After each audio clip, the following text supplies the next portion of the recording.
y'all? Welcome to Dropping Diamonds with me, AJ Andrews, where we dive headfirst into the world of softball.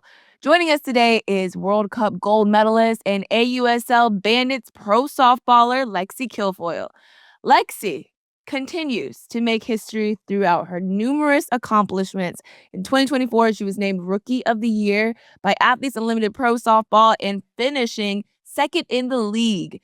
She led in stats points, MVP awards, multiple shutouts, and wins. And internationally, Lexi helped Team USA win 2 gold medals at the 2017 and 2019 Under-19 World Cups and earn a bronze at the 2019 USA Softball International Cup. So now I will take a deep breath because that was a resume. Thank you so much for joining me, Lexi. Thanks for having me, AJ. I'm super excited to get to chat with you and just talk softball. Yeah, girl, let's talk some softball. I mean, we're both from Florida. I didn't realize until I was looking everything up that you're from Land O'Lakes. I'm like, oh, dang, you're from right around the way. Yep. Me and Aaliyah are from Clearwater, Tampa area. And so growing up playing softball in Florida, it's kind of all we know. We just have so much, it's nonstop. The sun, we get year-round ball. And I think it's so cool to be able to, two Florida girls, we're going to talk some ball here. Yeah. Before we get going, though, I like to drop some diamonds on this Dropping Diamonds podcast before we even get started to set the tone. You know how we do in softball. We got to set the tone, lead it off. And so I really like to start with a great affirmation for the podcast because throughout it, you're going to drop some diamonds. So we're going to start off with one. And one of my favorite quotes is success is walking from failure to failure with no loss of enthusiasm. And an affirmation I feel like I can gather from that is I may slip today, but I'll never fall. Yep. I may slip, but I'll never fall. Mm-hmm. That's the mentality going throughout the rest of the day with that affirmation. What's one of your favorite quotes that you like to use or that has been something that's really motivated you throughout your career? I wouldn't say there's not necessarily a quote, but I think one thing I always try and go by, especially on the field, is just constantly having fun.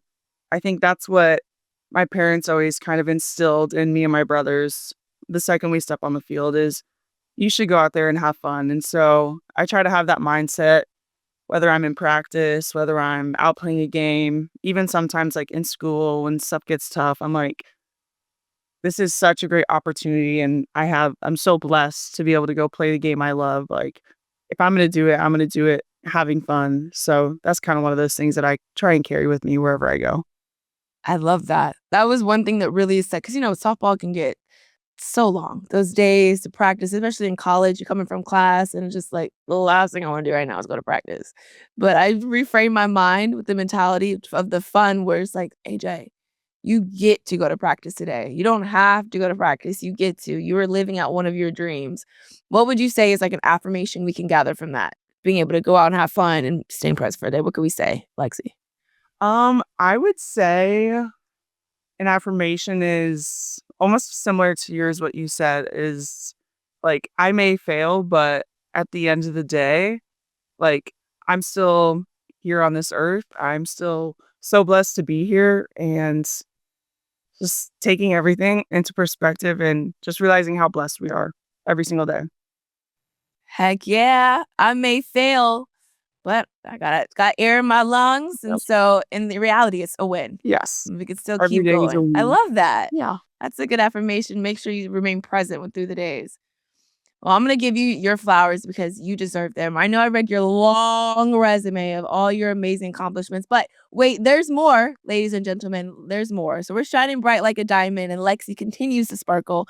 Oklahoma State alum, she was the first cowgirl in program history to be named top 3 finalists for USA Softball Collegiate Player of the Year award in 2024, Big 12 Pitcher of the Year, and first team All-American. She's the 2024 Athletes Unlimited Pro Softball Rookie of the Year after finishing second place on the leaderboard, collecting a league-high 6-game MVP awards. And so when we think about softball and your career and when you began at 6 years old. What was it that provided the love of the game for you that allowed you to achieve so much throughout your career?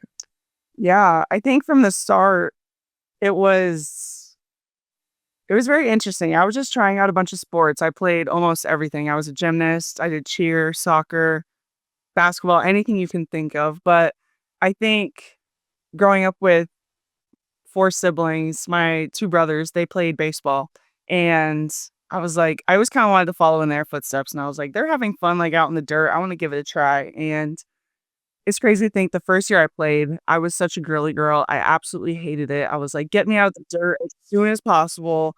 I wanted to go be a cheerleader. And my dad actually told me, he was like, if I coach you, will you give it one more shot? And I was like, of course. Yeah. Like anybody wants to play under their dad. And so I ended up playing one more year and absolutely fell in love with it. And I think just like I said earlier, carrying that mindset of having fun, like if you're going to have fun, you can achieve great things because day in and out, like that's what it comes down to is if you're having fun or not. And the most successful people, whatever they're successful at, they're always obviously it's tough at times, but they're gonna have a blast doing it and it comes natural to them. I love that. You know, it's so funny. Cheerleading was my main thing when I first started playing softball too. I played soccer, I was a cheerleader, and I played basketball, but like cheerleading was my thing. Like I did all the flips, I was ready to go. And then out of all the sports, mom said, okay, listen, all the sports you play, you're probably least likely going to get a scholarship in cheerleading. So we're gonna cut that. I was devastated, Lexi. Yeah. Like absolutely devastated when she told me I couldn't be a cheerleader anymore. Yeah. But I'm thinking, like, when I transitioned into softball, all of my knowledge in cheers really paid off once we got in the dugout. Did you apply any of those cheerleading cheers to the dugouts of the field? Yes, I always felt like I had a little bit more of a voice over some of the girls. So a little rhythm, little dance moves, but yeah. What was, like, the go-to cheer? Like, thinking back in there, like, little league softball, under 12, you were 12U softball. What was, like, the go-to cheer you would always try to sing? I think it was something about like a monkey in a tree. It's like, hey, pitcher, look Auga, at me, I'm a monkey in auga. a tree. Ooh, ah. Hey, Like, pitcher, look at first- me. I'm a monkey in a tree. Auga. That one? Yep, that one. Let's see. And then everybody would be up on the fence looking like my. But yeah, I love that. It's so funny how all those come back. I have not said that probably since I was 12, and no, it just all came back. yeah, Well, during your high school career, you continued throughout your success when your dad said that he's gonna, if you go out and you coach, if I coach you, will you give one more shot? So what was it about that time with your dad that was kind of transformational that led one year into another year to another year and then just kept going with softball? yeah. I think it was like we formed such a special bond over that softball, and he was always a constant, I think, in the game, and just having a family member supporting you the whole time is something so special. But ever since obviously my dad started coaching me, I think we just formed such a special bond together, and I could always confide in him in literally anything when it came to softball. And while sometimes people are like, my dad was, he gets on my nerves because he's always like putting so much pressure on me. I think my dad was always, he was always like a calm soul around softball, and I feel like we never took it too seriously to the point where we got into like fights about it. It was always like, it's okay. Like life goes on. At the end of the day, like we're playing this silly little game. You're trying to hit a ball. And I think that's just what kind of helped me develop into the player I am today is kind of just having a overall perspective, like a bigger perspective when it comes to ball. It's kind of like go out there, and I like sometimes I'm like, is it safe to have a mindset like this? But go out there and just do the best I can to my ability and like give it everything I got. But at the end of the day, like softball still doesn't define who I am. And so I think that was something that was kind of instilled in me at that young age through my dad that I've kind of carried with me now to this day. That's so powerful because I feel like oftentimes as athletes, not even just softball, we don't come to the realization that we're not an athlete until we get to the end of our career. And it's like, oh wait, this is it. Like I've been AJ, Lexi, the softball player, AJ, Lexi, this athlete since I could literally remember. And now I have to hang up the cleats. It's almost like you have to figure out your identity again. But when you start off realizing, no, I'm Lexi, softball player. I'm Lexi, the daughter. I'm Lexi, the student. Like you have all these different elements to yourself where you don't attach yourself to just one. How do you feel like that impacted your confidence? Honestly, tremendously. I think confidence was one of those things that I kind of struggled with actually in those younger ages. But I think once I got to the college level, I realized like how much I have within me and like how much potential I have, not just on the softball field, but confidence, I would say, like it's crazy to see like the person I've grown from being that little girl to right now, like in all aspects of life, not even just on the softball field. What do you feel like is the biggest difference between Lexi at 6, 10, 12 to Lexi now in 2025? That's a good one. Um, Honestly, like tagging on to that confidence piece, I think like seeing how much of a woman I've grown into and how badass and I've become and how I can do like hard things and like whether it's like working out, like getting up and doing a workout that I don't want to, or like going to the field or to the gym at 6 a.m. because I don't want to. Like seeing that I can do all those different things without even thinking about it. Like I could do hard things, and I know someday softball is going to come to an end, but kind of carrying that with me wherever I go, wherever the world takes me next. I love that. I can do hard things. And especially because life be lifing sometimes. Life can get hard, whether you're an athlete or not. And so having to remind yourself, I can do hard things. That's a good affirmation actually Yes. that we can attach to, like through fun, because I know fun is something it's really important to you and really important to your success. So it's like through fun, I can do hard things. Yes. And through those hard things, I can reach the success that I want to reach. Mm. And you talk about how you feel like your confidence you're able to grow that throughout your time. Did you feel really confident in high school? Um, I would say no. Honestly, I didn't realize I had a hard time realizing how good of a softball player I was. And I think that didn't hit me until college. I remember I would get so nervous over the littlest like games and people like my coaches would just constantly have to remind me be like, Lexi, you are good. Like go out there, just do your thing and you'll be fine. And I kind of like that's where I kind of learned that like whatever will is meant to be will happen, like trusting in God's plan and just going out there and doing what you do best. It's so you know what is so interesting? It's like when you see some of the most dominant people and you look at them from the outside, you imagine that they're probably so confident no matter what. I mean, in high school, you were two-time selections Florida Gatorade Player of the Year. You led the Academy of at Lakes in 2018 and 19, Florida State titles. And then you were still struggling with knowing if you were a good softball player or not. And I think that that is such a tribute to the fact that you just never know what people have going on. And confidence is like, it's like working a muscle.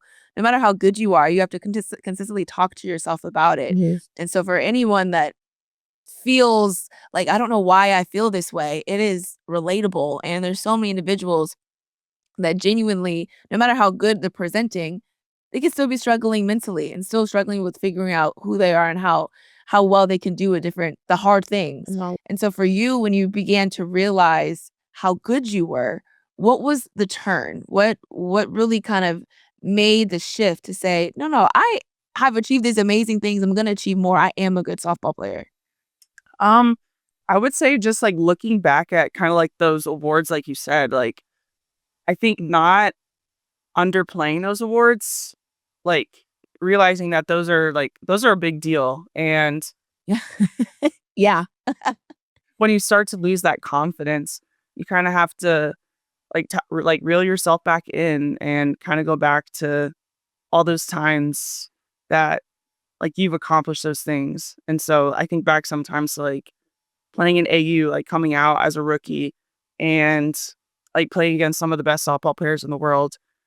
Like sometimes in my mind, like in my training right now, I get nervous. I'm like, I'm not meeting the expectation that I'm supposed to be, or like, how's this season gonna go? I kind of like get those like demons in my mind, but I kind of have to like reel myself back in and think back to last season, think back to my college career and think that I can do I can do those hard things because I have it within me and it's been done before.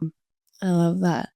You talk about playing with AU and playing with so many talented players and how you have to reel your mindset back in whenever it starts. Because sometimes our worst enemy is in between our own ears, Yep. telling us stuff. It's like, girl, what you talking? I might have like tap my head sometimes. Like, what are you talking about? We are good. We are fine. Let's keep going. And for you, when you feel like those comments or those negativity is coming in, how do you shift and to get back into having that mindset of just have fun, which is really what has led you to where you are?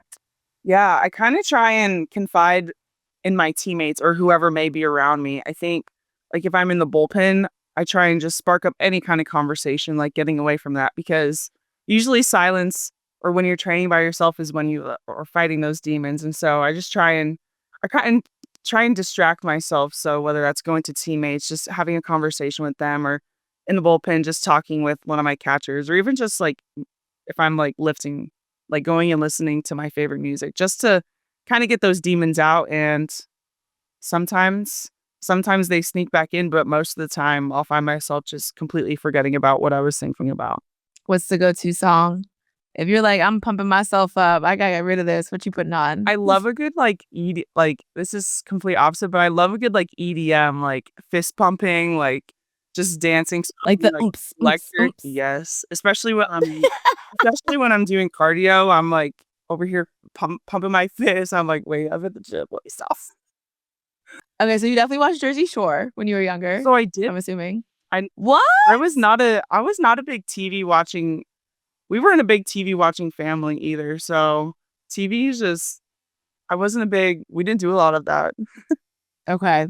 That's really all I don't know much about EDM except for in the Jersey Shore episodes, Yeah, where it's it's like just like the oomps, very oomps, oomps. mainstream EDM, I would say, but I'm a Okay. yeah, country music kinda gal.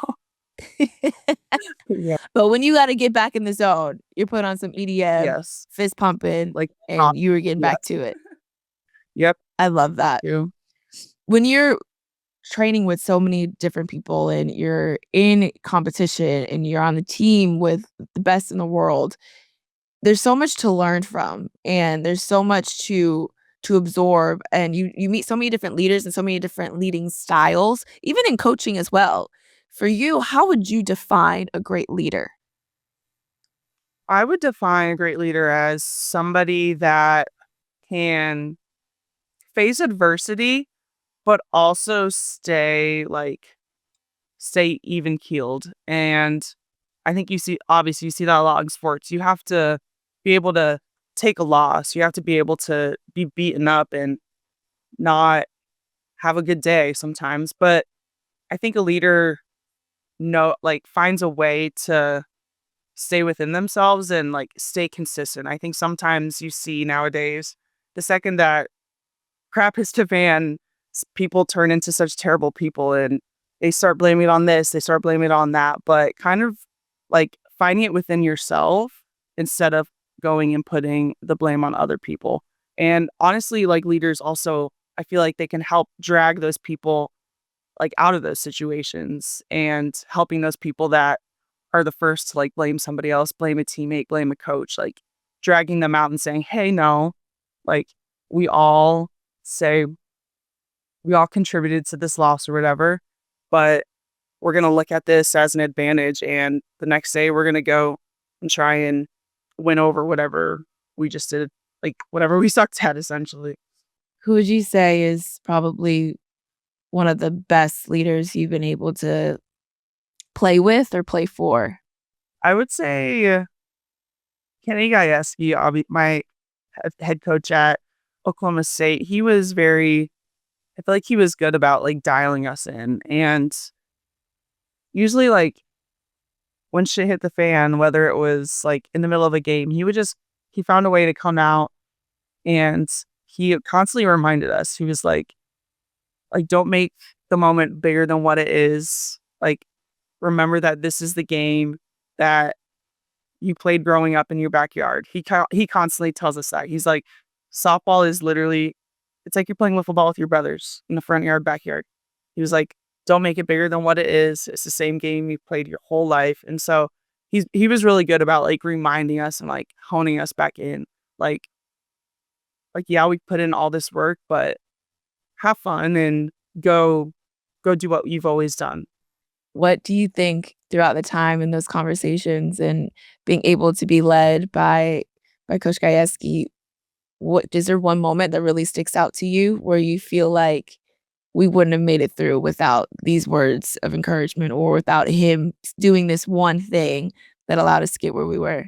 Honestly, not one specific thing like sticks out to me, but he was just always like the calm person. Like Yeah. obviously he was hard on us when we needed a little bit hard, but he was just always that consistent person that like kind of brought us back down to earth and just really made the game seem so much simpler than what it was. Yeah, Mm. I want to say there was a specific moment. I have such a goldfish mindset that sometimes I forget things. So There's probably like 50. Like, yeah, no, actually, I mean, I've been to the World Series twice, and then, but no, like nothing. yeah, but yeah. So When you guys were able to play like the largest stage at the World Series, was the message still the same? It's just a game. yeah, especially I think back to last year we had a very young roster. And I think that's when the girls kind of you get nervous because you're playing in front of 12,000 people. Like it's so loud. Everybody's eyes are on you. And he stays consistent with that piece too. He's like, you put all the work in that you've needed to. At this point, you just have to trust your plan and go out there and play like you're playing wiffle ball.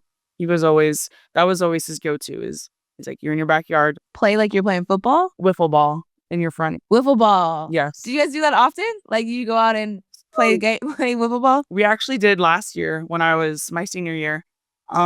We were at Iowa State and we had two pretty rough games. I believe we were 1-1. And we were either 1-1 or 0-2. And I remember before the Sunday series, he went to the store, he got a wiffle ball set, and that was our pregame warm up. We literally went out, we played a game of wiffle ball for about 30 minutes, like team against team, staff against staff, like everybody was playing. And that was his message to us. He was like, you guys just had so much fun doing that. You guys were hitting the crap out of the ball. You guys were making gnarly plays. Like the pitchers were making the balls move. He's like, it's literally the same exact game. There's more people in the stands. There's more people watching you, but it means a little something more. Oh, what a cool reference. Yeah. Especially in those times when the game just feels you have so much pressure. It's a big situation. 0-2 count, down in the 7th inning, and then you just kind of go out there and say, whatever's with the ball. Like, I'm about to hit this. It's large. It's a big yellow ball. Let me go out and swing as hard as I can and see how fast I can run on the bases. Yeah. For you, when you put things into perspective in that way, even when you step on the mound as a pitcher, how did that frame your mindset when you would step out every day? I think just like keeping it simple in my mind and realizing like my job is to get people out, whether that's getting them to ground out, whether that's striking them out. Like I try not to make it more than what it seems. And so sometimes they'll hit a hard ball off you, but luckily there's a fielder there. And I'm like, honestly, at the end of the day, that's a win. That's what my job was to do and let my defense work. So that's another thing too, being a ground ball pitcher is just letting the defense work because now that I'm playing with the greatest athletes in the world, like they're going to get the job done as long as I produce some ground balls for them. So keeping pitching simple and not seeing it as this complicated thing. Like it's what I've always done. Just hitting some spots, moving the ball a little bit and getting batters out. So keep it simple in my mind. I love that. Keeping it simple. Don't make it too much of what it is. And especially when you have the confidence to know that your defense will be able to get it done behind you. Oh, yeah, definitely. But as you are keeping your mentality as keeping it simple on the mound, Was that always how you looked at pitching? Even when you first began, when you were younger, trying to develop what your pitch would be and that you're going to be a ground ball pitcher? Yeah, I think when I first started pitching, I was like, I got a little bored in the field and I was like, I want the ball. The pitcher has the ball every time. Give me the ball. And I think from such a young age, I think that was what was instilled in me. It was like the job of the pitcher is to go out there, get the get the ground or whoa, get the fielder some ground balls, get some fly balls. And just kept it simple from day one. And another thing, like with my pitching coach at home that we always work on, she's good at instilling that in us. She's like, your job is to get batters out, no matter how you get them out. It could be a strikeout, it could be a ground ball, no matter what, just get them out and lead your team. Mm. Yeah. Your job is to get so just not even make it more complicated. However it is that you think you can get them out, let's do that. Yes. Strikeout, pop up, ground ball, let's get them out. Yep. When you were developing what was to be your pitch, your method of getting batters out, when did you realize that, okay, no, my drop ball is good, or this is a pitch I'm going to go to? This is the one that's going to be my signature. How did you define who you would become as a pitcher? I think I was in about 8th grade when I kind of realized that I would be a drop ball pitcher because my travel ball coach at the time, he was like, we don't even need fastball. All we need is your drop ball. And then he was like, we're not calling any fastballs. We're just going straight drop and change. Like that's all we need. And it was getting the job done. So from that day, it was kind of, I was like, because I was throwing it so much, like drop ball, like became my pitch and started to learn how to throw it more so on purpose than on accident. So it kind of like was an accident, which what made me such a natural drop ball pitcher. But taking those like your natural habits and turning them into actual skills that you know why you're doing it was kind of a turning moment for me. And that was about, I would say, my freshman or sophomore year in high school.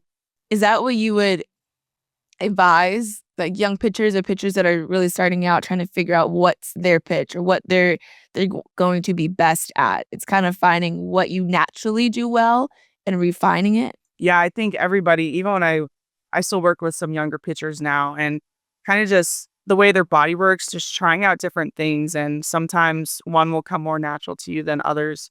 And so obviously that was drop ball for me.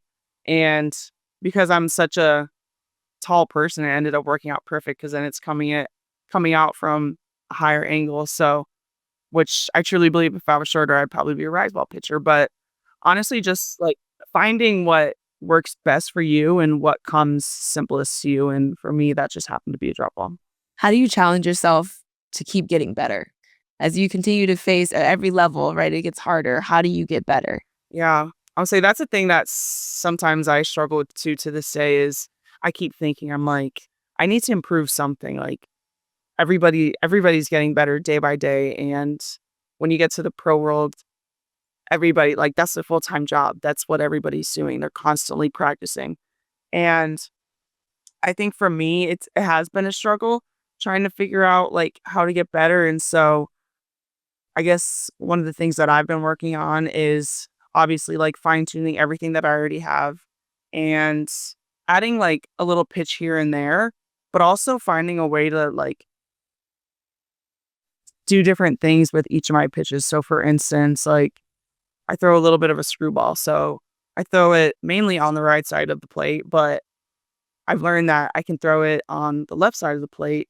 And I've done it on accident. So I was like maybe I can, that's one of those things that I can try and start doing on purpose. And so, like I said, like finding what comes natural to me and finding a way to like advance that natural habit. So moving it to the other side of the plate, or maybe like, for instance, like my off speed curve, like sometimes I'm like, if I can just move my fingers, think of my fingers going up on the ball, like I have a little bit of a curve that also kind of rises. So kind of playing off those natural abilities, but also not being afraid to like try anything. So like a rise ball for me, obviously that's the last thing I have.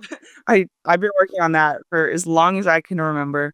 But every once in a while going back and saying like it's not going to be easy, but if I put in the work and effort into this, like, this will make me so much of a better person, and it just challenges your mindset once again. All right. Now, are we going to see a Rise Ball debut in 2025? In the next 3 years, that is one of my biggest goals, is throwing that rise. Uh-oh. I know people are quivering now. Like, not a great drop ball, and then if you have a great rise ball, it's like, how do we win? There's just there's nothing to do. Yonce. Pick one and close your eyes and swing. Yeah. When we talk about dropping diamonds, we always pressure makes diamonds, right? Pressure makes diamonds. Pressure, I always say pressure also busts pipes, but we're gonna make some diamonds today. That's like one of my like go-to sayings. Pressure makes diamonds. Pressure also busts pipes, but we're gonna make some diamonds today.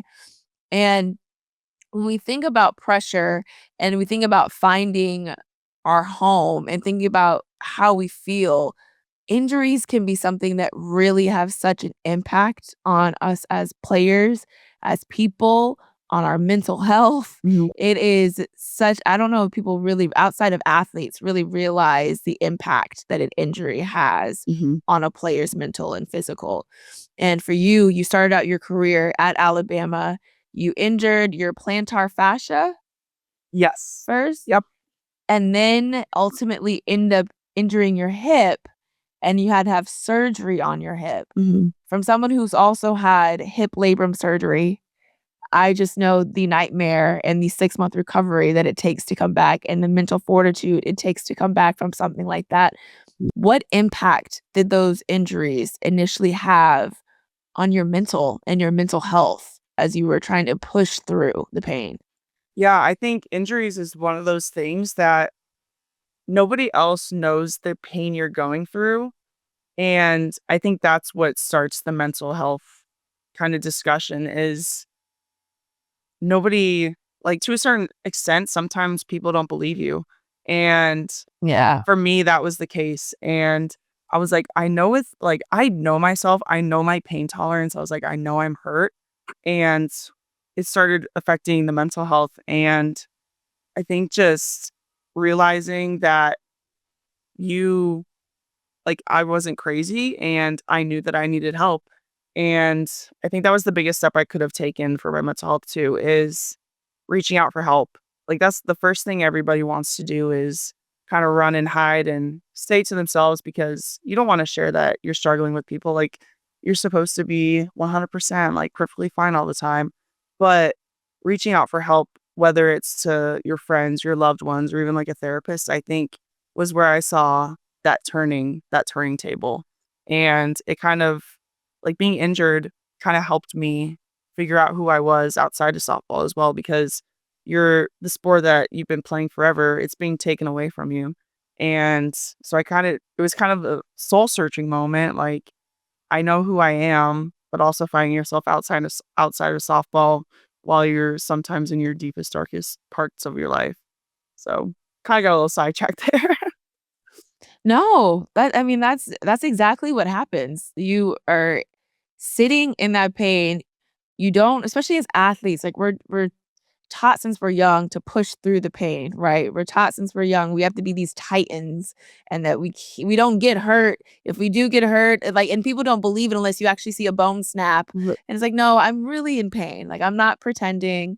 I'm not trying to get out of running. Mhm. Like, this hurts and I know there's something wrong.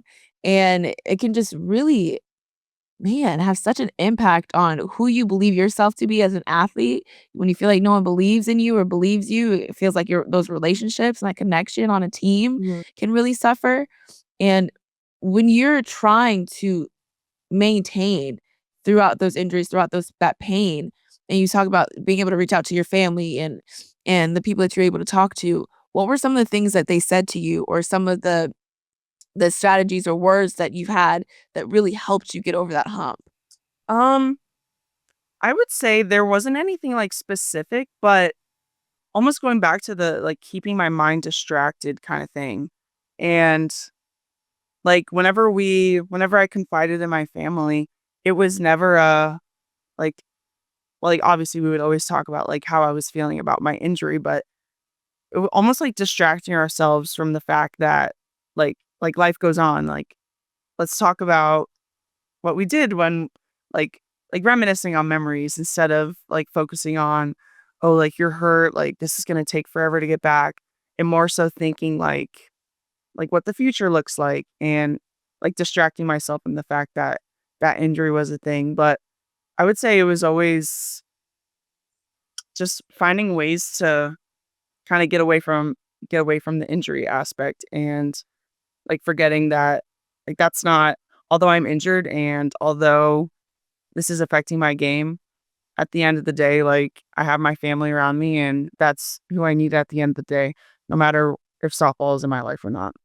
You learn so much about yourself through those injuries, and you talk about how it was kind of like a self-discovery moment for you, Mhm. and thinking about opportunities and things outside of who you are as a softball player. What did you I mean, you got to the place where you almost wanted to quit. Like, you were in so much pain, and it was something which you didn't wanna move forward with. What did you discover about yourself and your resilience when you decided, "I'm gonna keep going"?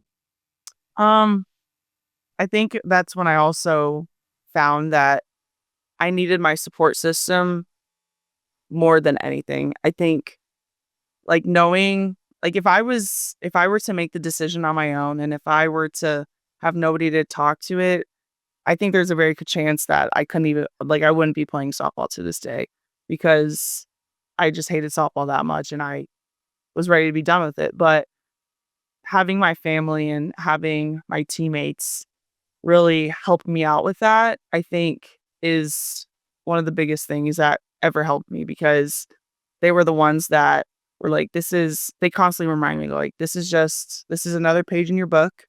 And what, 20 pages from now, you're back on the field again. And so just knowing that you can't, it's hard to do it on your own and finding the people that you trust and the people that you love to help you get through those tough stages was definitely a turning table for me. Finding, using my loved ones to move forward. What do you feel like in that moment was the hardest thing to come back from? Was it the mental? Was it the physical? Was it maybe feelings of, like, abandonment, regret? When you are evolving as a player and as a person, what do you feel like was, like, the most transformational moment which helped you or that you felt like you had to get through? Um, I think like those like the tough days in the recovery were probably those were definitely the hardest because going through rehab like with an injury, like it's hard and sometimes it hurts and that self-doubt always creeps in again and like you have a really bad day at rehab and you're like you leave crying and like it hurts so bad and you're like I can't do this, like this is never going to get better, but then again having that mindset of this is only one day. Like tomorrow's a new day. We don't know what it's going to bring to us. We still don't know. But kind of just like having a bigger perspective on things and like facing obviously like battling those days when they're hard because that's what I believe makes you stronger is fighting through on those days. But being able to like look back at those and say, like, remember when I thought I was never gonna pitch again because my hip hurt so bad, but knowing that because I got through that day, it's shaped me into a woman, and it's shaped me into who I am as a player today, and it's made me stronger, it's made me better, it's made me more grateful for the game I play, and just overall affected me in the best way possible instead of negatively. I love that. When you talk about earlier, this is just one day. Tomorrow's a new day. It's gonna be different than today. Yep. This is just one page in your book. And when you 20 pages later, when you come back to page 3 or 4, Mhm. it's just gonna feel like the storyline that helped you get to where you are today, which is it's a super cool way to look at going through that because through injury, it can be really tough mentally and physically. And just knowing this is one day out of 200 or however many more days I have left of recovery. By the end of this, I'm gonna be so much stronger, which in reality, we really do get so much stronger because through my rehab, I did not realize how weak I actually was. Like, when you're lifting weights and we see like our arms get bigger, our legs get bigger, I'm like, oh yeah, I'm freaking yoked. I'm strong. And then we go to like a Pilates class or something. You're like, actually, this is actually very hard. Yes. I'm doing these very small movements and I cannot do it. And you have like these like 70-year-old women that are killing the game because those like small intricate muscles, and you learn through rehab just how much strength you have to get. So you come back bigger, better, stronger, and it's just page 1 or page 2, whatever it is out of 200. But throughout that, once you found through your support system and that perspective, and you found the love and the fun of the game again, you enter the transfer portal and you decide to go to Oklahoma State. What was it about Oklahoma State that really screamed, this is my new home? Yeah, I think obviously, like I said, having fun was what was instilled in me the second I picked up a softball. And I feel like that was one of those things that I kind of lost. And so going through the transfer portal process, I like, even to this day, my parents were like, you're making a list of what you need, like non-negotiables. It's like almost like speed dating. Like, what has to be on the list? Like, what do we need out of this school? And so Oklahoma State was actually my last visit. And like I said, Coach G just instills, he's like, have fun. He's like, the teams that are miserable out there and that hate each other, they're not going to get the job done. But if you have fun and you love your teammates, you love your coaches, everybody loves each other, like, you're going to have a blast doing it and you're going to get the job done. And that was what really spoke to me at the end of the day. I was like, it seems like he lets us be a college kid, but also knows that when we're at the field, like, we're locked in and we're getting our work done. And I think that's one of the things that I have always really appreciated about him is he lets us be kids and he realizes that we're kids. And he's like, I've been in your shoes before. Go be a college kid. But when we're at the field, we're going to get the job done, but we're also going to have fun doing it. And I think that was something I didn't hear from hardly any of the coaches. And I was like, that just makes me feel 10 times better. Like, it doesn't feel like I'm playing for a business. Like, I'm just the same Lexi that I was 10 years ago playing softball, like at my little league field. Like, I'm going to have fun with my teammates and like do it smiling, do it with a smile on my face and laugh when I mess up or laugh if I make an error and just move on from it. But he was always good about instilling in us like, this game is fun and you're going to have fun doing it. And if it's not fun, it's time to leave. Time to move on. Yep. When I stop having fun with it, I'll be done with it. I know, we shouldn't do like the Drake anymore because Kindred, but whatever. Yeah. That's what that was it was too easy to pass that one. Yeah. You talk about being in the portal of being like speed dating. I was always so curious what that process looked like because you hear I'm in the transfer portal and it sounds like this, like if I ever close my eyes and imagine it, it just sounds like this black hole and like we see where people just come out of. And for you talk about speed dating. What is that process like going to the transfer portal and finding your new home? Yeah, it was a lot.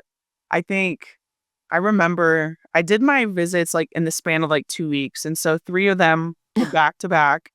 And then 2 of them were also back to back. And Do coaches reach out to you or you like how do they figure out or how do you figure out where you're going to go for those? so it was both actually. And most coaches do reach out to you, but funny enough, Coach G never reached out to me. And so he recruited me when he was out Florida. And he was one of the ones that never reached out to me. And I thought that was really weird. And my dad's like, I think you owe him like a text message, like, be like, hey, like, I've always loved like your coaching style. And so, but yeah, it's always gone both ways. But like having like going on the visits in the span of the 2 weeks was just, it's so overwhelming, especially as a non-social person. It was just so much talking, so much conversation about like who I am as a person. And it was honestly exhausting, like going from like place to place, having the same conversations over and over. But I think like I said, Oklahoma State being my last one, it was such like a breath of fresh air because they were so I felt like they were true to themselves and just, like, so laid back and was like, "What you see is what you get."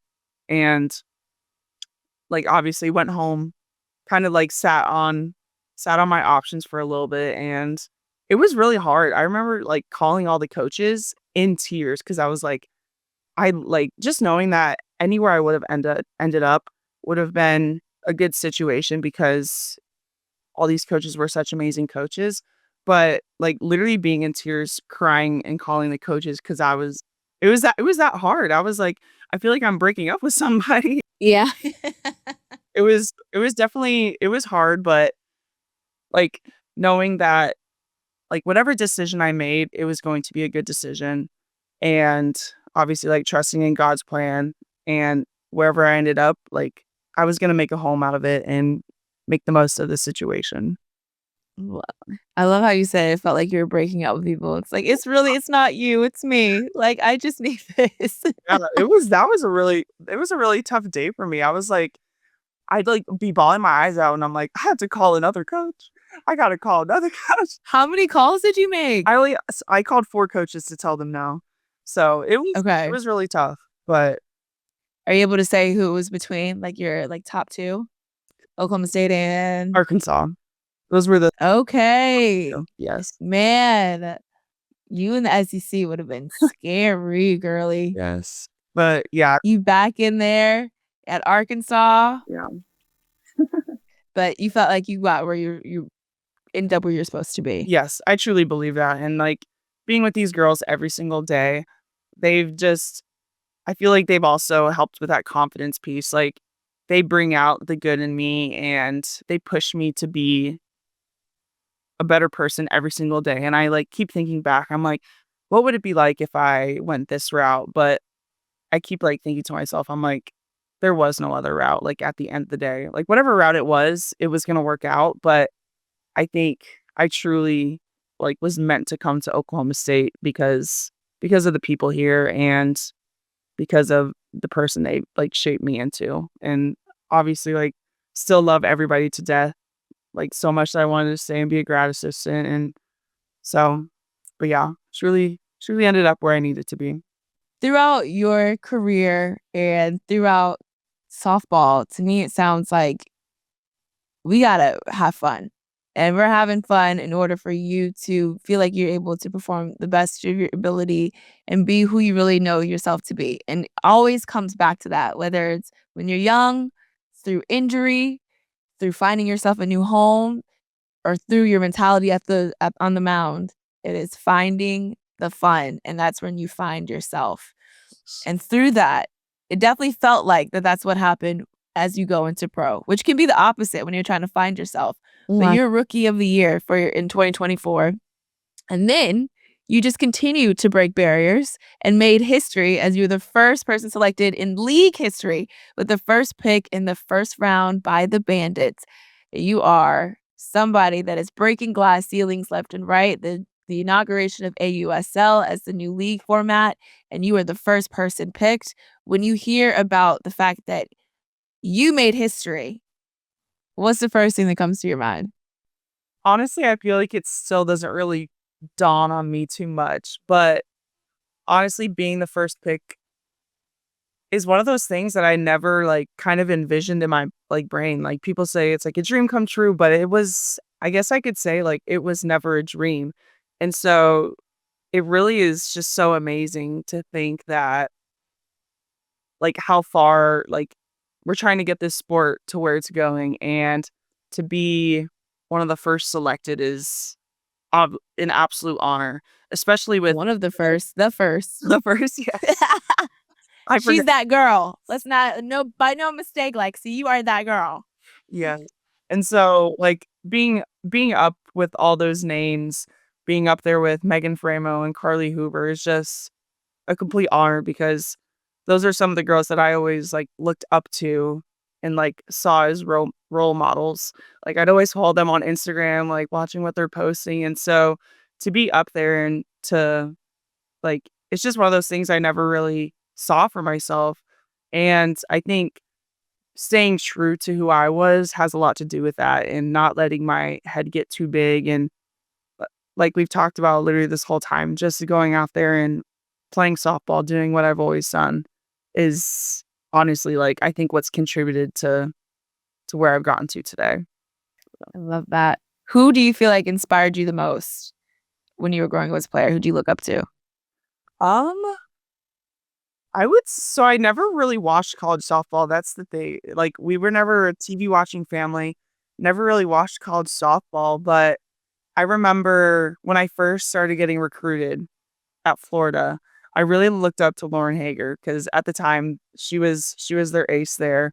And I remember following her on social media and just watching everything she posts, like watching her games. And I was like, that's so cool that she gets to like lead her team and be a national champion. And I was like, I want to get to that point one day. And to think that today is like that day, like now I'm a pro athlete. I'm like, I get to play softball for a living now. It's like I don't think it'll ever hit me. And I keep saying that. People are like, has it hit you yet? Has it hit you yet? And I'm like, honestly, it hasn't, and I don't know if it ever will. And honestly, just What part? Being a professional? I think like being a professional and knowing it like this is my job. Like I truly like people always talked about growing up like whenever you find a job, like find what you love and you'll never work a day in your life. And like I honestly believe that now. I'm like, if I can play softball and go help other people, maybe help some younger girls, I'm like, I could do this for the rest of my life. And now I truly understand what people say, like, find a job you love and you'll never work a day in your life. So it's really cool to think that like I could like make a life out of this. And that is my life right now is being a pro athlete. It's so crazy to me. Especially when your foundation is built on fun. Like, Mhm, I would say my foundation, a lot of it's built on hard work, and so mhm, a lot of what I feel like I define as far as success and what I've done comes down to how hard I've worked. mhm. But when you're able to have your foundation of, "Did I have fun today? Like, was this what I really enjoy?" Yeah. That allows you to push through the times when you didn't feel like you did well or you felt like you could have worked harder, and it's almost like the judgment there is like, "Well, I don't know. I had a good time. Yep. Yeah, we lost, but I had fun. Let's do it again tomorrow, but let's win this time." Yeah. It's just like a completely different perspective. Mhm. And then you being a professional, this is your job. You love it. But not only do you love it, you're so good at it. And then you have your Bandits head coach, Stacey Newman Denise, talking about she keeps the ball. This is a quote from her, from Stacey Newman, which is one of our best catchers in softball history. Mhm. She keeps the ball down, has good velocity, and an amazing changeup. She's the type of pitcher in a longer term. She's a franchise pitcher. You draft a franchise quarterback when you're NFL team, so she's a franchise pitcher for the Bandits. You are held in such high esteem, and she's seen some great pitchers, right? She's caught some of the best in college softball, professional softball, Olympic softball history. And those are the words that she had to say from you. What does that reaffirm about you, especially when you didn't have that confidence when you were younger, and now you're hearing one of the best in the game say you're a franchise pitcher? What does it reaffirm for you? Honestly, that the work that I put in all these years is has paid off. I think being being named a franchise pitcher is like something I would have never thought of. But to think that people see me as that way is honestly such an honor and such a blessing because like I said, that confidence piece, sometimes I don't see I have a hard time seeing how good I am. And so that's another one of those things, like, hearing that just I feel like gives me that confidence and that feeling in my soul, like, knowing that I can do it because other people see that within me. So, being named like that is honestly so cool, like, I never would have thought to be called a franchise pitcher, but it's awesome that our sport has gotten to that point, and it's gonna hopefully continue to grow to how football and baseball are in America these days. So to think that I could potentially be the start of that is really such an honor and so crazy to me. like I said, doesn't, I don't think it really processes in my mind. It kind of just, I'm like, wow, that's cool. Yeah. I love that. It's just like, wow, thank you. And then like, who do you feel like franchise pitcher? What's one of the toughest batters you've had to face in AU? I would say Piancaselli. I remember, Mm. I think it was week 5, and me and Tori were talking. We're like, I was like, "What do you think I should throw her right here?" And I was throwing her what I like call like one of my pitches. I have like it's a drop and a screwball, so it kind of like runs in on her hands, and she's like, "You could definitely get her on that." And so I stepped on that. I stepped on the mound with such confidence, and I was like, I know she likes to hit it up and in, but if I could get it as a ball, she's gonna whip. And I remember throwing that ball, and she hit that thing, I kid you not, maybe 300 feet. And I was like, I literally turned to Tori and I chuckled. I was like, well, that didn't work. She's one of those players that I think she puts off such a good swing on every single ball that you kind of have to fear for your life. Like, I'm like, I'd almost rather like throw it up against the backstop than leave it down the middle because that ball could come right back at my face. But it was definitely a tough one to throw to. Oh, well, that didn't work.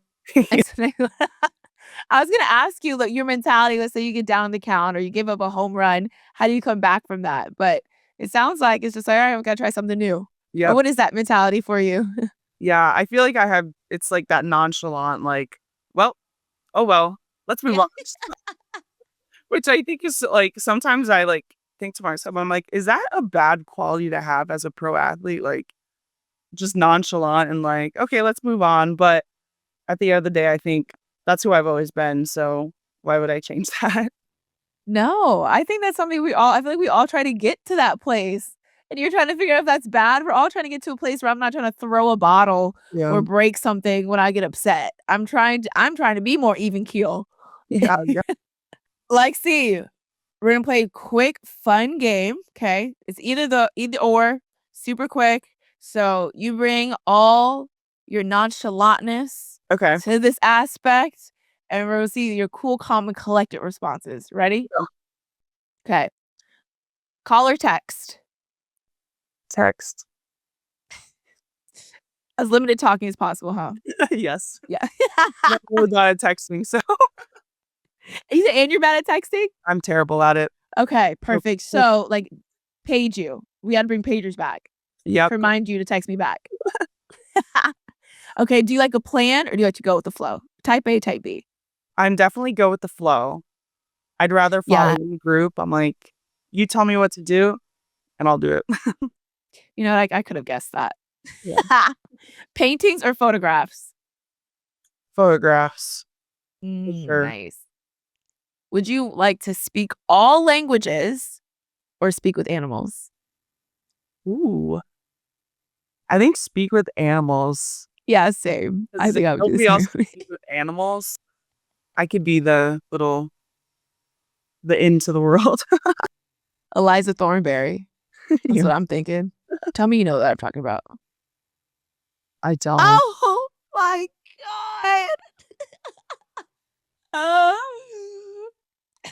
The 90s baby in me just really showed. Oh god. No. Okay, after this, Google the Wild Thornberries. Okay. It's one of the best Nickelodeon My shows to research. ever debut, ever. Okay. All right, last one. Toy Story or Finding Nemo? Finding Nemo. Finding Mm, Nemo I was think I'm the always a same. classic in our house. Actually, I think that was, I wanna say I turned 1 when Finding Nemo came out, and that was Okay. that's where we had my Enough, Lexi, enough. I turned 1 when Finding Nemo came out. I don't remember how old I was. My god, but I definitely was older than 1. It's funny. I love that. No, Finding Nemo is a classic. I don't think I've laughed as hard. Like, Finding Nemo is hilarious to me. Mhm. The more you watch it too, you find the adult humor in there every once in a while. Yes. I'm like, "Oh, that was a good one." That one and Shrek. I feel like Finding Nemo and Shrek, I find the hidden like, they're actually made for adults, the older you get, and you realize. It's time for my favorite segment, the no-fly zone segment and even pictures. can turn the field into a no-fly zone. You keep the no-fly zone, the field a no-fly zone, by striking people out. So for you, what is your favorite play? Or or make it a great play. Pitchers are athletic too. Let's not forget. What's the favorite play that you made in your career? I would say any kind of bunts down the first base line. I think that's one of those things I've always, not one sticks out to me, but people usually bunt it down the first base line when first baseman's back. And Uh-huh. obviously I'm a bigger girl, but I feel like I can move decent for my size. And so I love when people try and bunt off me and I can get them out. I'm like, nice try, but I can move. I'm a girl. Better luck next time. Yep. You're out, babe. Sit down. Try the third baseman, maybe. Oh, I love that. Because that definitely is the mentality of like a lefty slapper. We go up. I'm like, okay, I butt it down first. First baseman's back. The pitcher's not going to be able to get there in time. And then you have like an athletic pitcher come up. It's like, dang. All right. So what do I do now? Yeah. I got to hit it. I got to figure it out. Watching her field, I'm like, I want to get to that point. I'm like, she looks like a shortstop playing pitcher. I'm like, that's amazing. Who are you talking about? Alicia Ocasio. Oh, yeah, Lily. I'm like, she looks so pimp, everything she does. I'm like, she looks so athletic. She's so like chill. I'm like, I want to get like you someday. We get there. We get like that. Like, so we play this game of failure. And obviously, if you bunt towards the first baseline, you're probably going to fail getting on base if you're on the mound, one. But two, we just know as athletes, failure is what ultimately gets us to success. And throughout your career, you face what one would say may feel like a failure, but it's ultimately led you to the home, the place you're supposed to be, led you to be a pro player, and then led you to being a history maker.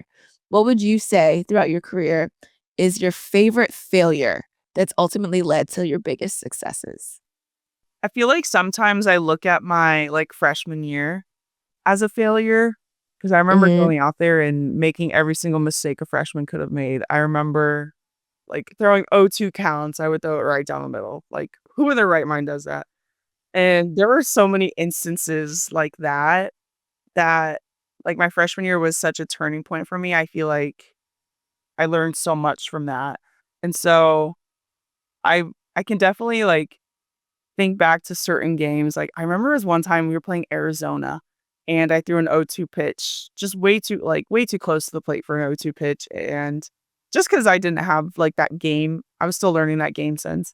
And it was one of the like bigger games of the year for us. And we ended up losing that game. And I remember after the game, like talking about it with Steph.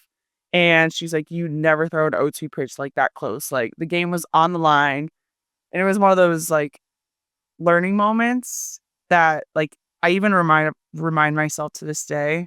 And I try and like share that knowledge with people. Like whenever I see an 0-2 count, I'm like, please don't throw it anywhere near the strike zone pitch. You're like, please. And so I think my freshman year was like, I feel like there was a lot of failures in that sense, just because it was such a bigger game going from high school ball to college ball and learning that like you can't get away with that kind of stuff anymore. So I feel like my freshman year, I felt maybe I saw it a little bit as a failure, but learning from those mistakes and moving on from them and also like sharing that with like our pitchers, like right now, like don't make the mistakes I did because I was in your shoes and I was out there just throwing the ball for fun and it lost us a bunch of games. Yeah. I love that. No, I think that is a very good one because I mean, from that freshman year of what to you felt like a failure. I mean, look where you are now. You don't do that anymore. Yep. And look at what that's led to you. So without that experience, your freshman year, who's to say that your sophomore year wouldn't have been better, your junior wouldn't have been better, your senior year, ultimately having been able to learn from that one moment that's led you to be a history maker. So I absolutely love that, Lexi. And I really want to thank you again for coming on to Dropping Diamonds and dropping your own diamonds. And the way that the diamond I feel like you really dropped today was you can do hard things through fun and through perspective, you can do hard things. And just to keep going, make sure, find your base, find your why. Your why is to have fun. That's what you've always progressed through. And make sure you keep that with you as you continue to go throughout your career, whatever your why is, and make sure you circle through that back and do those hard things. So thank you all for listening to today's episode. Remember, success is walking from failure to failure with no loss of enthusiasm. Or if you're talking to Lexi, you just say, well, that wasn't good. Next one. With no loss of enthusiasm, remain nonchalant, keep going. Remember, I may slip today, but I will never fall. I'll meet you next week on the diamond. Bye for now.